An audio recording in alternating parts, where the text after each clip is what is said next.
Staying healthy is so important, and it really makes a big difference in your life. So I'm Julie. I think you guys all know me, one of the dietitians here, and this is our wonderful chef Zoe. And today's class theme, I hope it didn't scare people away, is we're kind of focusing on prostate cancer this month, wrapping up the month, but it is Prostate Cancer Awareness Month. And we're going to throw in some information on men's health. So we've got one gentleman here representing. But honestly, as I was reviewing some of the latest kind of updates and recommendations for prostate cancer, the general theme is that it's going to apply across the board. A lot of what will help prevent prostate cancer is going to help prevent a number of types of cancers and other chronic disease as well. So I'm glad you guys still came. Hopefully you can share this information with your fathers, brothers, husbands, sons, friends, whoever might benefit from it. In general, for prostate cancer prevention and really for cancer prevention, the best styles of eatings come back to like the Mediterranean diet, where it's high in vegetables, good lean meats, complex carbohydrates, antioxidants, olive oil, that form of eating that we know to be great for us really no matter what. Also the Asian diet, where we have a lot of omega-3 fats, some soy products, and phytochemicals from green tea. That came back as decreasing the risk of prostate cancer. What does not help is the way that most of us eat here, the Western, what they've termed the Western diet, where it's basically a lot of red meat, chips, processed foods. If we have fish, it might be fried, a lot of high-fat dairy, a lot of sugar. That's increasing the risk for prostate cancer and really a number of cancers as well. So I wanted to kind of just give you guys, if you'll bear with me for a few minutes, a few of the latest updates on what they've looked at as far as macronutrient intake, vitamin supplementation, different phytochemicals, so you'll kind of know what's out there from the research. So prostate cancer is actually the second most common cancer for men, and they're estimating that about 1 million new cases are diagnosed worldwide per year. So it's a pretty high number. There's a 6-fold higher incidence in Western countries over non-Western countries. So they really do think that for this specific cancer, diet, environment, lifestyle factors do play a pretty big role because of that. So one thing they've looked at is carbohydrates. And what has come back in the research, so it's hypothesized that insulin plays a role in cell growth for prostate cancer. And so therefore, the thinking is that if we decreased carb intake, we would have lower insulin levels, and that should help either prevent prostate cancer or prevent the progression of this. And so they are researching this. Animal models have found pretty good results with either like no carb diets, so the ketogenic type of diet, or very low carb, so 20% of your calories from carbs. That's in animal models. So in human studies, what's come back, they have found an association between refined carbs and increased risk, so white bread, white flour type products, but they're still really looking at using those good randomized controlled trials to determine kind of long-term the relationship between carb intake and cancer risk. So it's not something we can say definitively, yes, you should cut all carbs. You may benefit from reducing your carbs. So like today we're doing a salmon burger. If you wanted to leave off the bun, no problem at all in doing that. You might benefit from that. Protein, kind of mixed results on that. They actually found that a low protein intake for men under 65 was associated with a lower risk of cancer, but for men over 65, they actually had a higher risk of cancer and overall mortality with low protein intakes. So kind of mixed, rather interesting results there. In general, we know that we don't want to do too much on the animal protein side. If we are going to do animal protein, more fish, more chicken, less red meat, just like the Mediterranean diet recommends. Dairy products actually are something they've looked at for prostate cancer. Overall, again, kind of mixed results in this group, but overall slightly increased risk of prostate cancer with a high dairy consumption, whether it's low-fat or full-fat dairy. Fat intake. So both of our recipes today, we're emphasizing omega-3 fats in salmon, and then we've got olive oil, and we've got walnuts, so some very healthy plant-based fats. Those are the fats that we all need to be emphasizing. So animal fats, particularly the saturated variety, we want to do less of. That is something that comes back pretty frequently. Now this is something I wanted to share with you guys, vitamin supplementation. So obviously we're doing whole foods. That's our preference, is that you emphasize food first, supplements only as needed. But what they've actually found is that excessive multivitamin supplementation is associated with an increased risk for prostate cancer. especially for things like beta carotene. If you take that one kind of isolated in a high dose. Vitamin C, they've really found no benefit to taking high doses of that. Vitamin D, potential benefits, but all of this is still needing further research. So just gets back to our point that we want to emphasize food first. And then a few foods to kind of point out as being especially good from a phytochemical standpoint. Curcumin, you've heard us talk about that in pretty much every class. You can use it in food, you can take it as a supplement. It's good for almost anything, but it's still being researched specifically for prostate cancer, so nothing definitive on that one yet. Pomegranate, we do know comes back at having some good results from an antioxidant standpoint. Green tea is one as well. That's actually very high. So the phytochemical in there is actually, they found it to be 25 to, I want to say 100 times more potent than vitamin C and E. So very high antioxidant levels. And then tomatoes. We've all probably heard that lycopene is pretty beneficial for prostate cancer, particularly in a cooked variety. Your body can actually absorb more of the lycopene out of that. And then coffee. Regardless of caffeine intake, it was the antioxidants in coffee they were actually looking at. So today's recipes, we are highlighting, again, those good omega-3 fats, hoping you guys will feel inspired to make this type of burger over a regular burger next week for the 4th. And then our side dish that I think would really go well with this to make a complete meal, we've got a really good cruciferous vegetable. So we're doing Brussels sprouts, not cooked. So it's a way to kind of lighten it up, not have to turn on your hot stove during the summer, but still get that really good cruciferous vegetable in, and that's one that's particularly beneficial for cancer risk. So with that, I'm going to toss it over to Chef Zoe and let me know if you guys have any questions. Yeah, well, we're going to have a lot of questions during the class, Julie, so stay close to me. Because stay you're going to tuned. help me cook too. Oh, here we go. So welcome again. We love to see you guys every other week, every 2 weeks. Right? Every 2 weeks. Because we really focus on getting the best recipes for you guys. And I think this one, the Brussels sprouts slaw, it is outstanding. Delicious. It's so good, and it's so easy to make. Keep this recipe for fall and winter because that's when Brussels sprouts are in season, so they're at their best. So I would recommend that you keep it really close in your recipe book.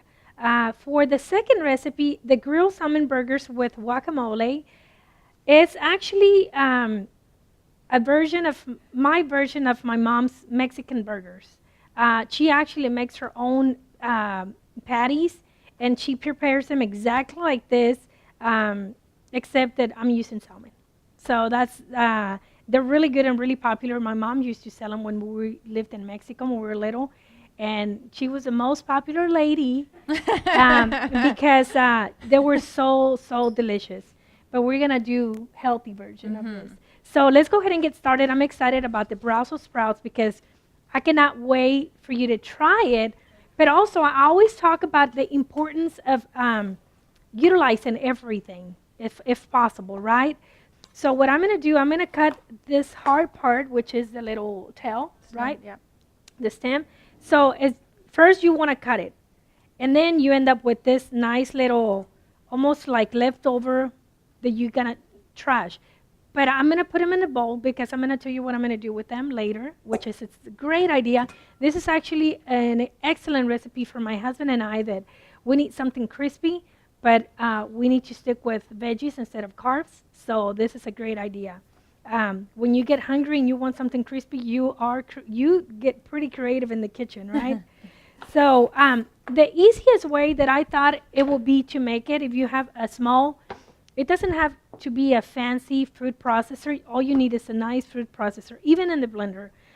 You want to go ahead and add them here, especially if you're making a lot. I think this is a great recipe for the holidays, for either fall, Christmas, summer.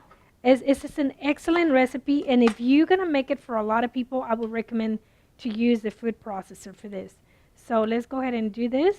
Really and part of the reason I wanted to choose this recipe is I get a lot of feedback from people. They've tried Brussels sprouts once.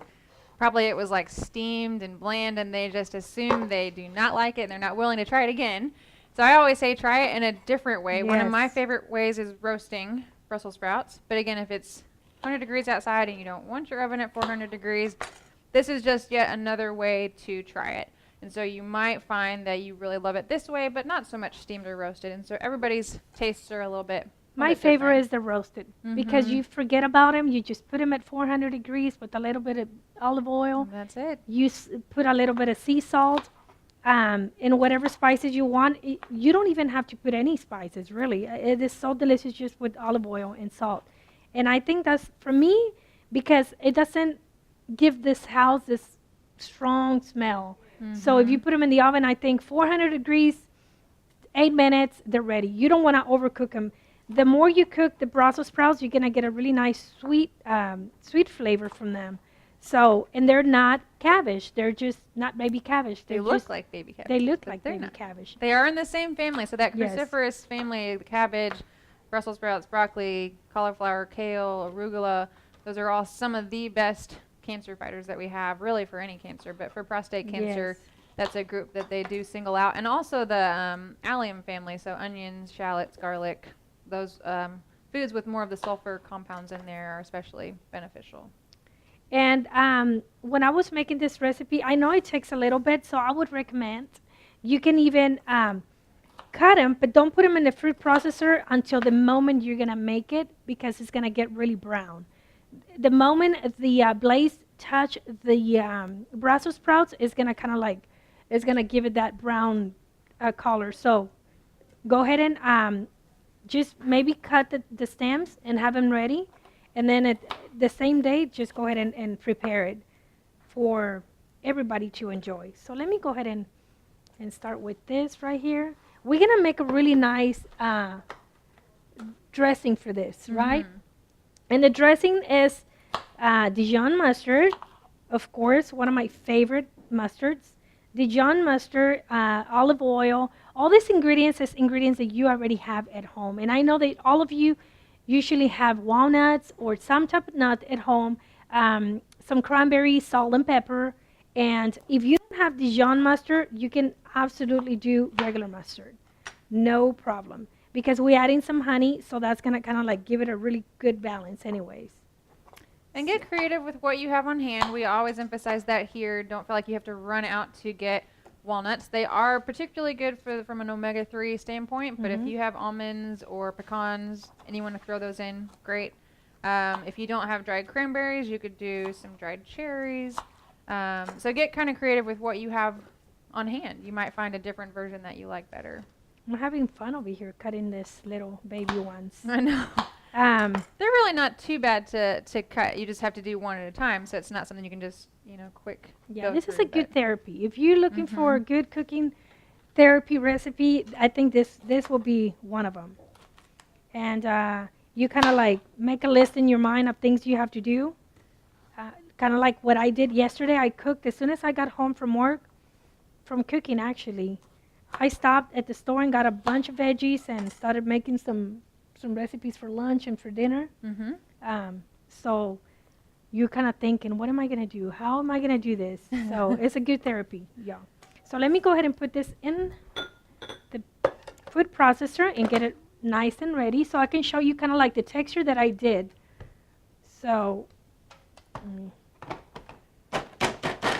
so you want to pulse first. You don't want to just get all the water out of the cabbage. Just pulse.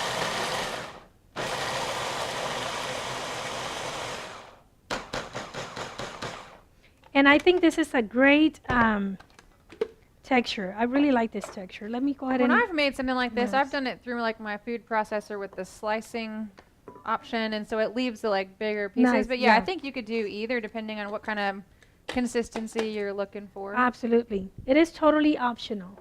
So let me get this. It smells so wonderful.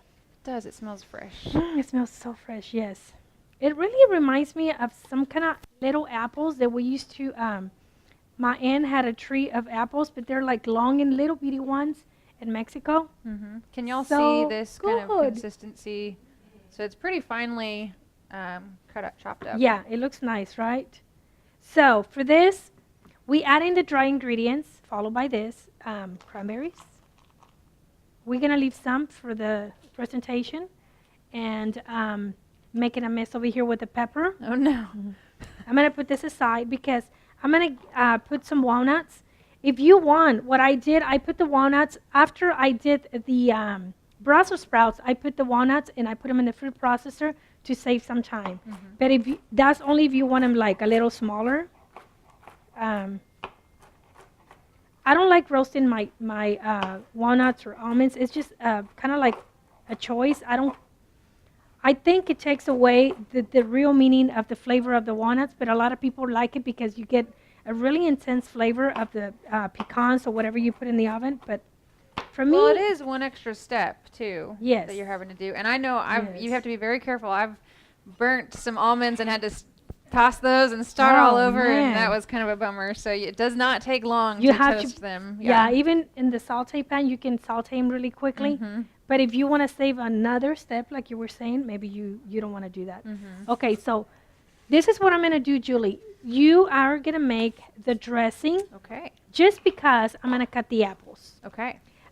For the apple, I picked the green apple if you want like a more tart flavor, but you can do red, you can even do pears.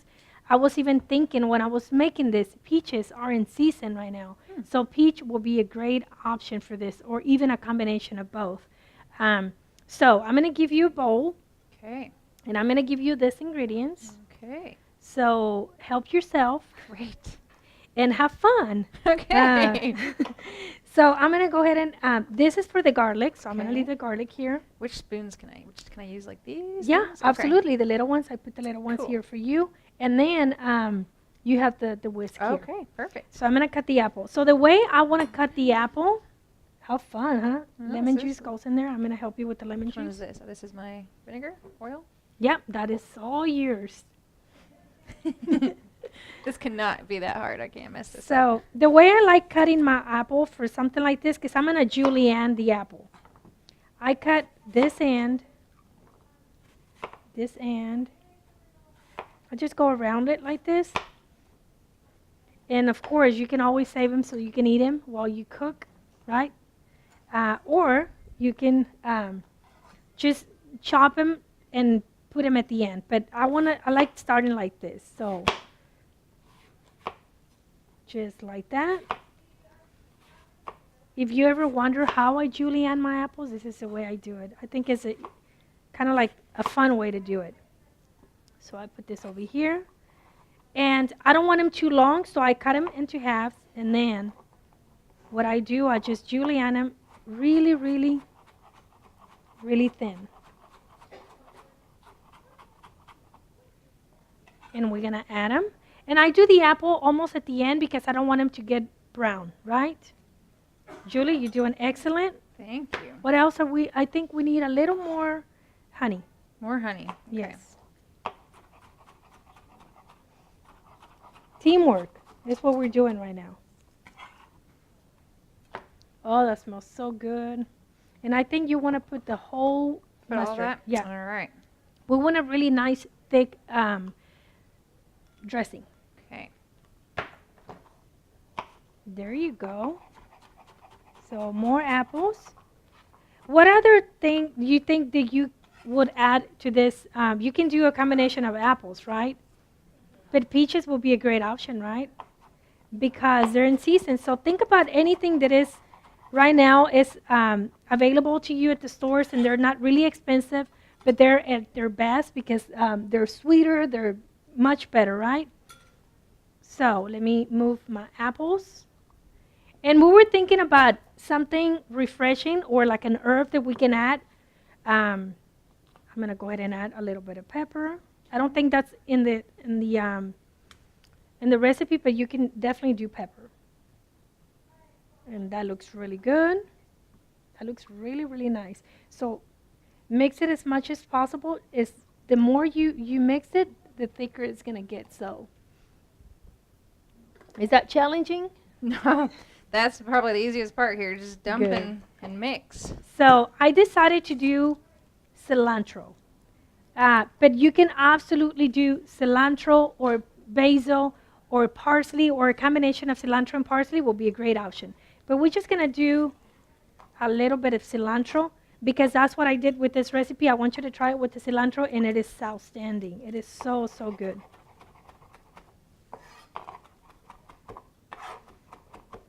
Good thing I've never cut my fingers in the class. That would be, we'd have to pause the video. Pause the video. Emergency. Is this going in here, Zoe? Yes, we're going to go ahead and add it, and then we do the cilantro. See how nice and thick the consistency changed completely when you continue to mix the ingredients. So I'm going to get a spatula, and I'm just going to go ahead and go around like this. Oh, this, if you could smell this, I don't know if the smell goes all the way over there, but it smells Probably not. so good. So we mix it a little bit, and then we add the cilantro. I don't want to kill my cilantro with all the juices. I just want to kind of like put it at the end and just, let me see if I have a plate over here for this. Oh, it smells so The cilantro you good, can smell. right? You can smell the vinaigrette. It's so delicious with the garlic and this is just a nice spin on slaw. If we have the traditional coleslaw, a lot of times we don't get those added healthy fruits and vegetables, and you get kind of more of a mayonnaise-based sauce that's very heavy, or it might have a lot of sugar added in there. So this is just a way to kind of lighten up. No mayonnaise, but you have olive oil instead. You've got the extra, bonus from walnuts, the fruits in there. So just a much healthier coleslaw. This would be great for Christmas. It's got the red and green theme going. It'd be perfect. whenever you try it, you're definitely going to make it as soon as you get home. If you don't have the ingredients, you're probably going to stop and get them. Stop on the way home and then make it for dinner. Because that's exactly what I'm going to do. I'm going to stop at the store and make it for my, it's a good recipe for my husband tonight. Okay, so remember I told you about this. You put some cilantro on top. Leftover chips. All you have to do is add a little bit of olive oil. Oh, where's my olive oil? Uh-oh, did I use it all? Here. I saved you some. Yeah, you saved me some. We do a little bit of olive oil. That's all you have to do. Put it in the oven on a sheet pan, 375 for like 8 to 10 minutes, the longest. Or as long as you see they're crispy, that's all you need, and you're going to end up with something like, let me show you.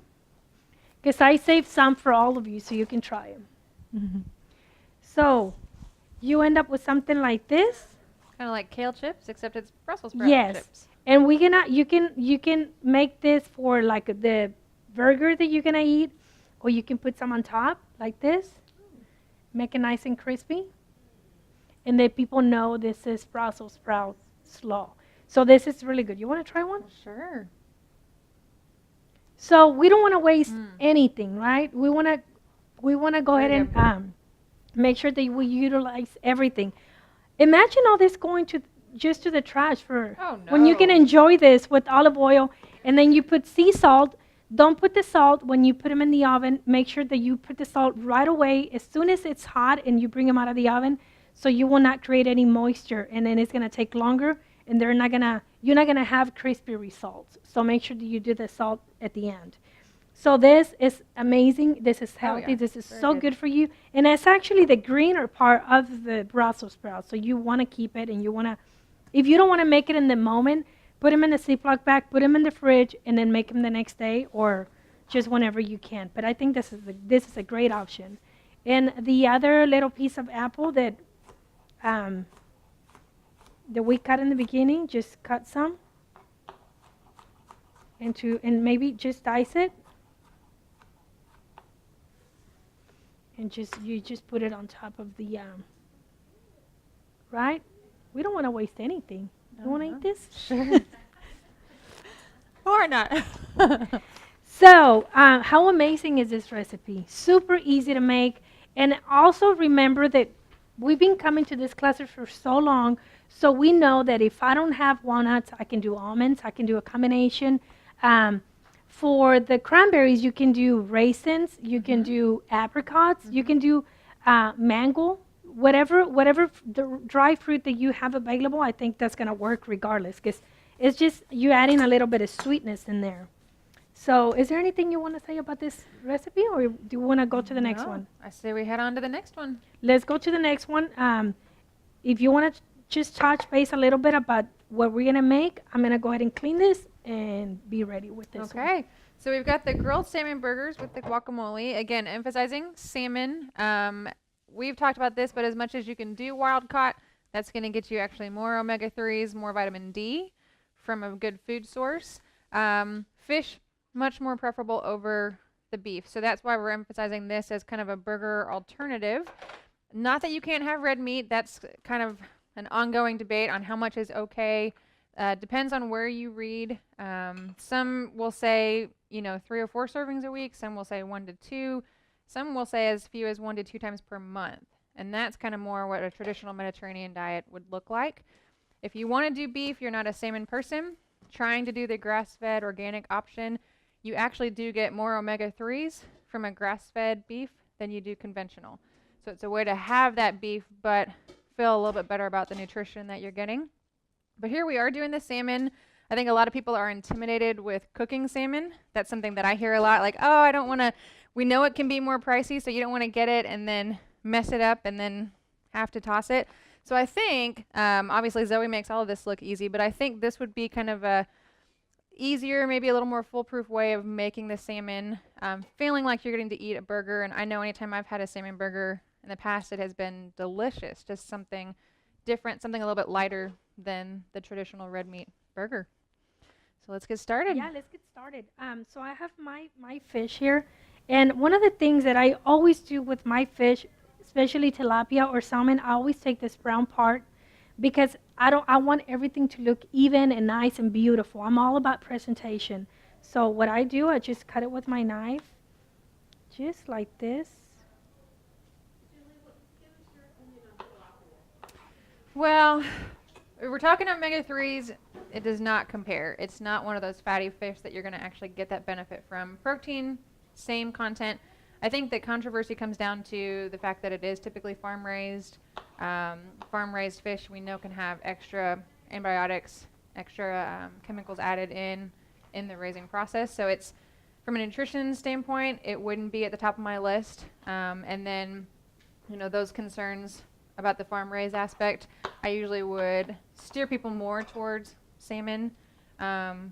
Salmon's probably the best from an omega-3 standpoint because even though like tuna's a really good option, it's pretty high mercury. So salmon's kind of the best of both worlds. It's in the lower category for mercury, but high omega-3s. So yeah, I think tilapia gets way overdone. It's very easy to do, but it's not my first choice. I think that one would be an okay option if you're mixing in some variety. From an omega-3 standpoint, I don't know that it's extremely high either. Typically the ones we see for omega-3s would be salmon, tuna, sardines, certain types of mackerel would be up there. So again, you can mix it up. You don't have to eat exclusively salmon. It is more of a fishy taste, so it can be overpowering or you can get kind of tired of it. But it would be one I would emphasize over most others. Okay, so what you want to do first is work on the fish, right? If you want to make the guacamole first, if you're going to use the same food processor, then I would recommend that you make it and then just put it in the fridge and forget about it and then go ahead to the next step, which is just cutting the fish, put it in the food processor, taking the brown part off, and we're just going to pulse it again.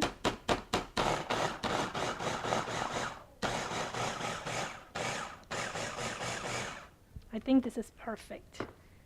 So, oh yeah, this is perfect. So I'm going to put it on this bowl. Let's put it in the bowl. Those things are so dangerous. Those blades? Yeah. Yes. So let me get very sharp. Yeah. So let's go ahead and put it here first. And then we're going to go ahead and follow. One of the things that I recommend with this recipe is that you dice your peppers and your onions and have them ready just like this. Okay? You can even do this the day before. Mm-hmm. If you are going to invite people over for the weekend, I think this is a great recipe. So to save you some time, go ahead and chop everything, dice it, and have it ready in Ziploc bags, and then you can go ahead and put everything together. So fish goes in here. It looks beautiful already, right? And then what I'm going to do, I have 1 egg that I'm going to just mix really quickly with this, because this is going to be a little more even when I actually start working on this. So 1 egg, put it over here. Clean as you go, right? Okay, so egg goes in there. And then I have my panko. Now they do have the whole wheat panko. So look for the whole wheat. Yep. It's a great option. If you don't have panko, and panko is just a Japanese breadcrumbs. If you don't have it, I would recommend that save the whole wheat bread that you have that is getting hard, whatever. I always save it, and I put it in the food processor, and I just let it dry, and I put it in Ziploc bags in the pantry. And that's the way of utilizing it for something like this. So you saving money, you're not throwing anything away. Even, I don't know if you at home have anybody that likes the sandwich without the edges. I save those things because they're great for breadcrumbs. So I would recommend that you don't waste them, you don't throw them away. There's actually a commercial on TV that I get so stressed out when I see, and it's somebody cutting those, and there's a bunch in the trash. When they're throwing that, I'm like, I wish I could just grab them. Like, give me those. Give me those. I can utilize them in some way in the kitchen.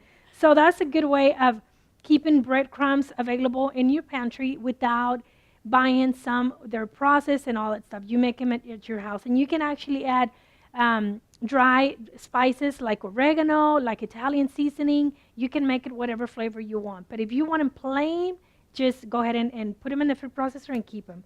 So panko goes in here, which is Japanese breadcrumbs.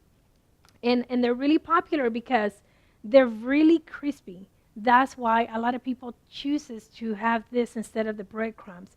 If you want a moist meat, then breadcrumbs are great. Even crackers. But crackers have a lot of salt, so we want to stay away from those, right? So breadcrumbs go in here. And then I add my diced red peppers. You can do a combination of orange, some green, and some red, and it's going to look beautiful. But I recommend that you don't put them in the food processor, because you're going to get all the moisture out of the peppers, and it's going to change completely the texture of the salmon patties. So that's why I'm doing it this way. So green onions, right? And we add some pepper.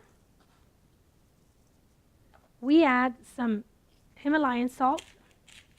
Just a little bit goes a long way. That's why I like this salt. And another ingredient, remember I told you that I'm using my mom's version, but making it mine. This is one of the main ingredients, mustard. Either regular mustard or Dijon mustard. She doesn't know I'm doing this. She doesn't know I'm giving you guys her original recipe. Oh, no. Mom, I hope you're not watching this whenever. So yeah, this is a great recipe. The mustard really gives the meat. A lot of people don't like the smell or the flavor of the fish, salmon. And mustard is kind of like balance up the flavor, and it's going to bring up the flavor of the salmon, but it's going to kind of like tone it down a little bit. So mustard goes in there. Another ingredient that we're doing is, oh man, you have to do cumin. Cumin, it is another key ingredient, and it is outstanding. It smells good already, right? Oh, yeah. So cumin That goes would in make here. a huge difference if you I left hope that you like out. cumin, because this recipe tastes so amazing with the cumin. So gloves, and I'm just gonna go ahead and create my patties. This is the fun part of cooking, when it's hands-on. Yeah, right. And then what I do with the breadcrumbs or panko, I start by adding a little bit, then I add more if needed, right? Like I see that this is way too runny, so I'm gonna add some more, because I don't want them. If I put them in the, you know what? I want you to Turn this on. turn this on. Is it this one? one? This one. Yeah. Yeah. So they Medium? won't fall apart, right? Medium? I think high. High. Yeah. And before it starts getting hot, put some straight. Man, I love when Julie, I'm glad, Abby. I'm sorry, Abby. Oh. That was a funny. It was very funny. Yes. Now I have to be careful not to say Abby to you. I know. We'll just switch. We'll just test you, see if you're on your game. Yeah. So if you don't have salmon, chicken is good as well, right? Sure. It's good protein Oh, sure. source. So And you could do, a turkey burger. Make sure it's Oops. lean. Turkey Yeah, is my not pepper. automatically lean. You can still have a pretty high fat content in turkey, so you want to look for the lean or the extra lean. Okay, so what I'm going to use is what we already know is best, so we can keep everything same size, right? This is pretty good. And you just, with your hands, right?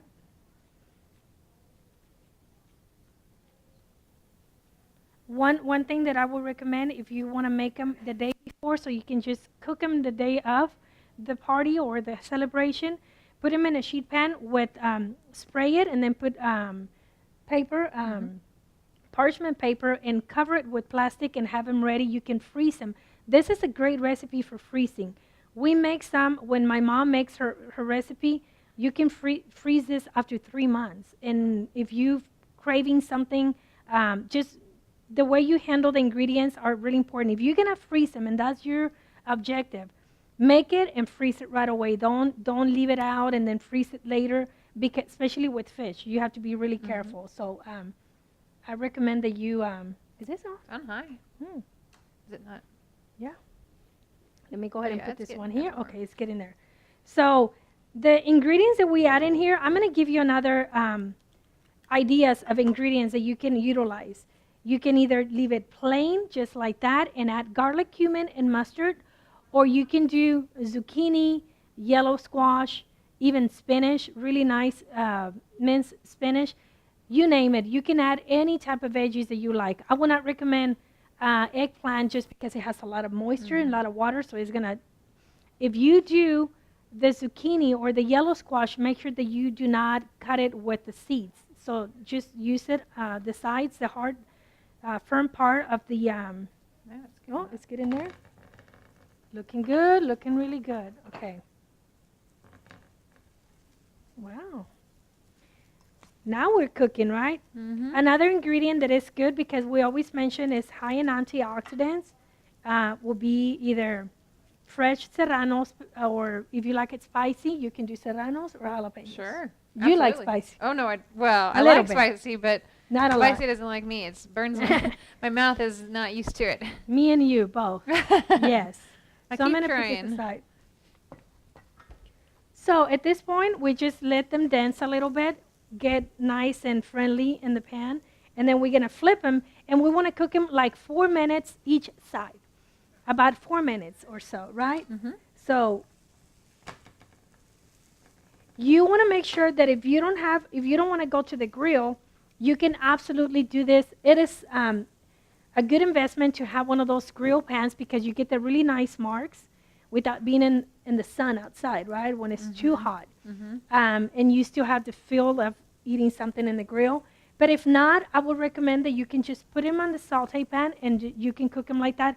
The way that I cook mine, because I made a lot, and that's for all of you, if you're making a big party, you're going to have a lot, put them in the oven at 375 and cook them. It's going to take like 8 to 10 minutes the most.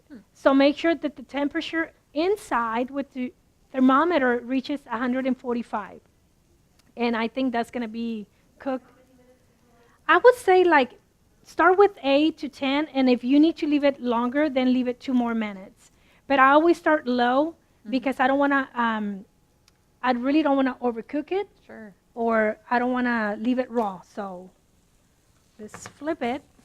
Look how beautiful. Oh, yeah. It looks great.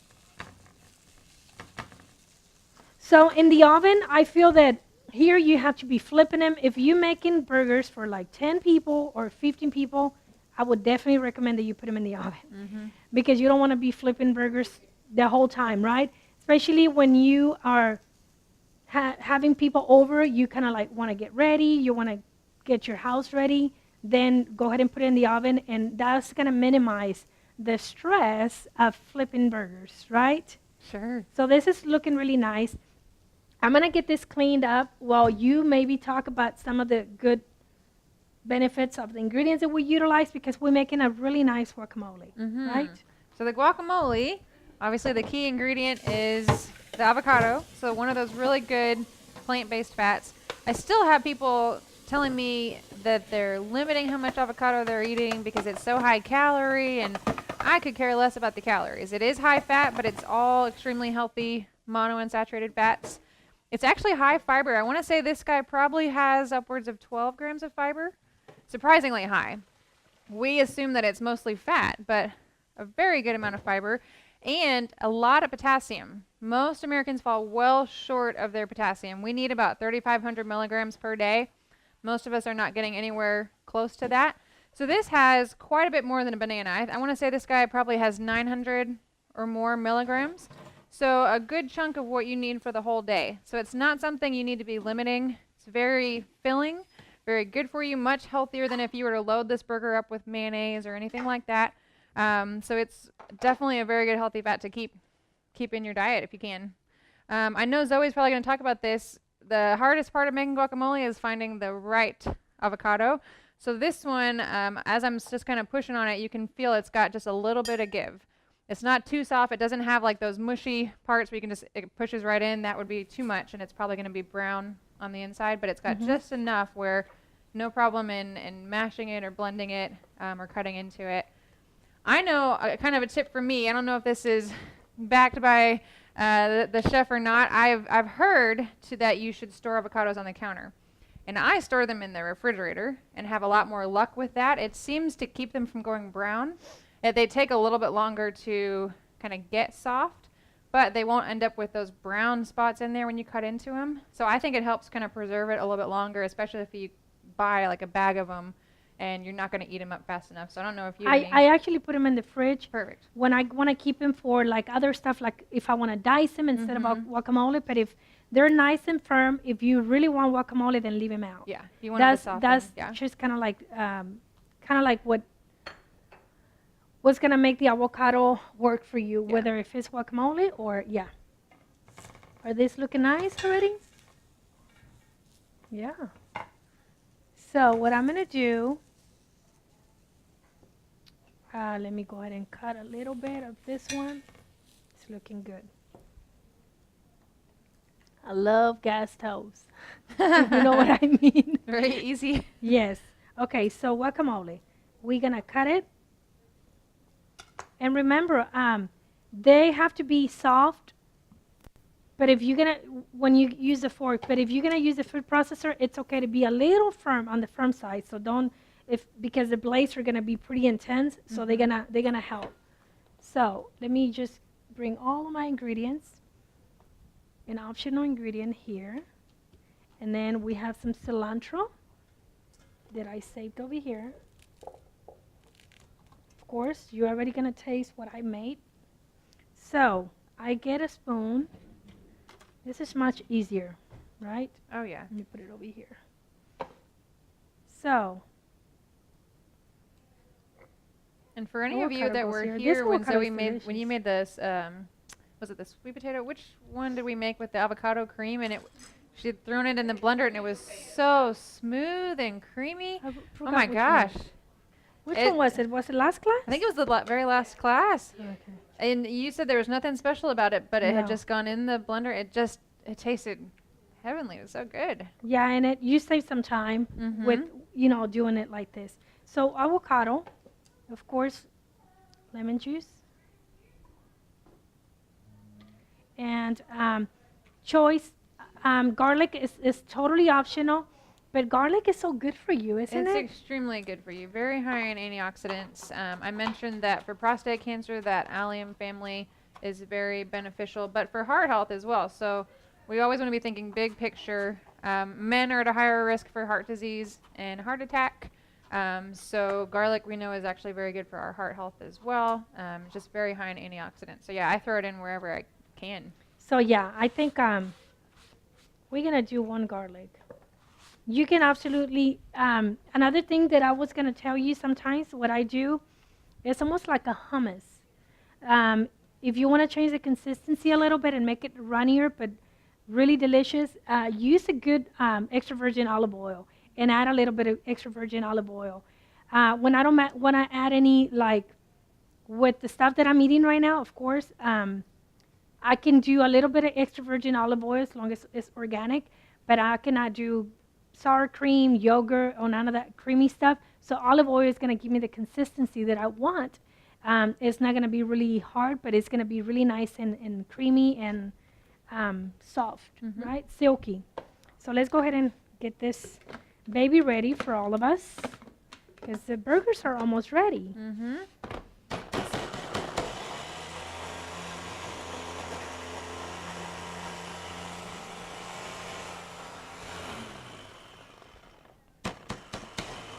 And last time when I made the guacamole, I made it just avocados, nothing else. I'm going to put some salt and pepper. So it wasn't so hard to mix it and blend it because it was just the avocado. And now that I put the cilantro and the onions, it's going to make it a little hotter. So you can add a little bit of olive oil, but I need to add a little bit of pepper and salt, or salt and pepper. Backwards. Let's go ahead and do this. I need a little more of the orange lemon juice. And let's do this.